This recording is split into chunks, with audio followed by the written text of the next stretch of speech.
परिस्थिति क्या है, अभी हम जो है मथुरा आश्रम में नहीं है, अभी हम तुरंत पहुंच गए, दादा गुरु महाराज का मत्था टेक रहे पहुंच गए वहां। एक कल्पना शक्ति होता है। आपने कभी, आप ट्रेन से आए होंगे, दिल्ली से कभी मुंबई से आए होंगे, तो आप कल्पना करो हम ट्रेन में बैठे हुए, कल्पना बैठ के नहीं पहुंचे आप, अभी आप लोग यहाँ पर हो, कल्पना करो अपने घर पे लेटे हुए, बैठे हुए हो, खाना बना रहे हो, कल्पना करो अपने ड्यूटी पे हो, कल्पना कर सकते हो ना। उनका कल्पना करो कि आप जो है जहां भी बैठे रहो, चाहे तखत में बैठे रहो, चारपाई बैठे रहो, कहीं बैठे रहो, अपनी कल्पना शक्ति के माध्यम से आप यहाँ आ जाओ, यहाँ आ जाओ और यहाँ आके भी जो है मालिक से फरियाद करो, सुबह करो, ध्यान करो, भजन करो, आपको अनुभव जरूर। और हम लोग क्या करते हैं, यहीं बैठना शुरू करते हैं, नीचे ही बैठने कर रहे हैं। इतने समय बीत गया, हमको कुछ नहीं मिला। जब तक हम यहाँ नहीं आएंगे, स्टार्टिंग में तकलीफ जरूर होगा। आप बैठो, आप मंदिर में बैठो कि हम यहाँ बैठे, और यहाँ बैठ के जब हम माला फेरेंगे, ध्यान भजन सुमिरन करेंगे, तो सुनवाई होगी। आपने कभी सुना होगा कि ये प्रेमी जी हैं, बहुत अच्छे प्रेमी हैं, इनको गुरु महाराज का अनुभव होता है। हमें अनुभव क्यों नहीं हुआ भाई? गुरु महाराज जी हमें नामदान दिया है, आपको भी दिया है, उनको अनुभव हो गया, हमें नहीं हो गया। हो सकता है वो ध्यान भजन सुमिरन जब भी करते हैं, मालिक से फरियाद करते हैं, तो यहाँ बैठ के करते हैं। जब तक हम यहाँ बैठ के मालिक से फरियाद नहीं करेंगे, अगर हमें कुछ घर में तकलीफ हो जाता है, परेशानी हो जाता है, गुरु महाराज के सामने हम जाके होते हैं, गुरु महाराज से तकलीफ सुनाते हैं ना, और सुनाते हैं गुरु महाराज को, हमें फायदा भी नहीं होता,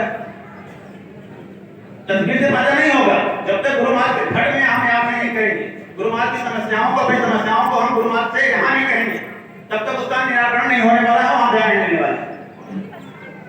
एक और कहानी उसी में बताया कि जैसे उसी महात्मा ने समझाया कि जैसे मान लो एक कमरा है, एक रूम है, और रूम में जो है बहुत बड़ा अंधेरा है, रूम में अंधेरा है, और रूम जो है चारों तरफ से पैक है, एक दरवाजा लगा हुआ है।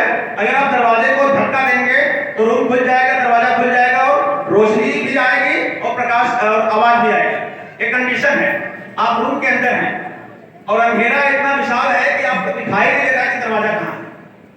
बात तो समझना, ये रूम है, बहुत बड़ा रूम है, और अंधेरा इतना ज्यादा है, और रूम अंदर से बंद है, और न तो आपके अंदर प्रकाश आ रहा है और न तो आवाज आ रही है।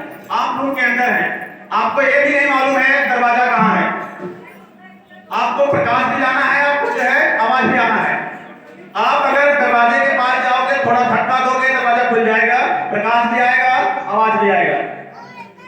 अब आपको मालूम नहीं है, आप बोल रहे हो, आप दीवार को पकड़ के धक्का दे रहे हो, आप 5 साल नहीं, 10 साल नहीं, 20 साल नहीं, 50 साल तक धक्का देते रहो, वो प्रकाश नहीं आने वाला है। बात समझ रहे हो ना? हम लोग यही गलती कर रहे हैं। हम लोग 20 साल से नामदानी हैं, 25 साल से नामदानी हैं, 50 साल से नामदानी हैं, और उस कमरे में बैठे हुए हैं, उस बड़े से कमरे में बैठे हुए हैं, और धक्का दे रहे हैं, किसको? दीवार को दे रहे हैं। इसलिए ना तो हमें कुछ दिखाई दे रहा है, ना तो कुछ सुनाई दे रहा है। सही कंडीशन क्या है?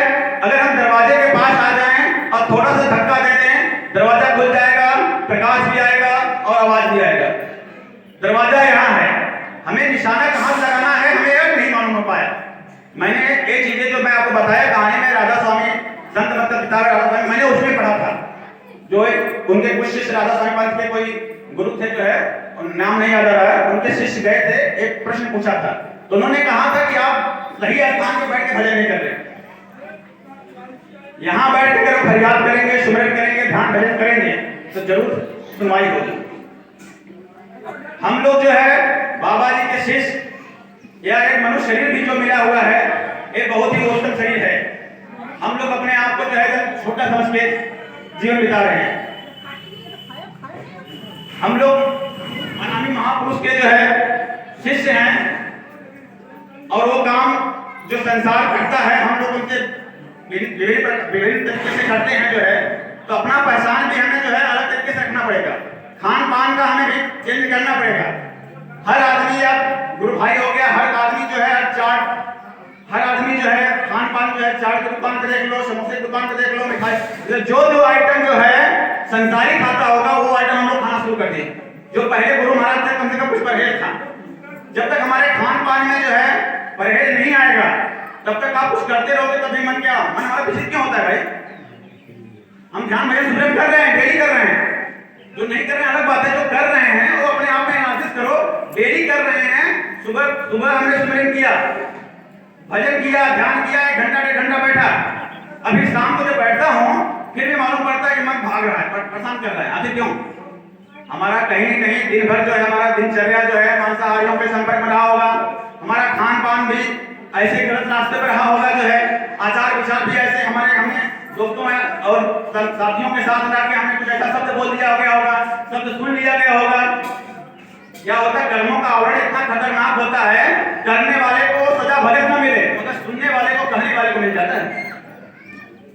मान लीजिए हमने गलती किया, बहुत बड़ा, हमने कोई चोरी कर दिया, तो चोरी की सजा हमें भले से ना मिले मगर हमारे बारे में अगर लोग बता रहे हैं चोरी किया है, चोर है, ऐसा है, वैसा है, तो सुनने वाला और कहने वाला दोनों लोग जो है हमारे कर्मों को ले लेंगे।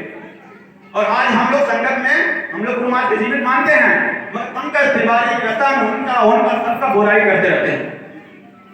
वो लोग लीड खाए या ना खाए मगर हमें जरूर खाना पड़ जाएगा।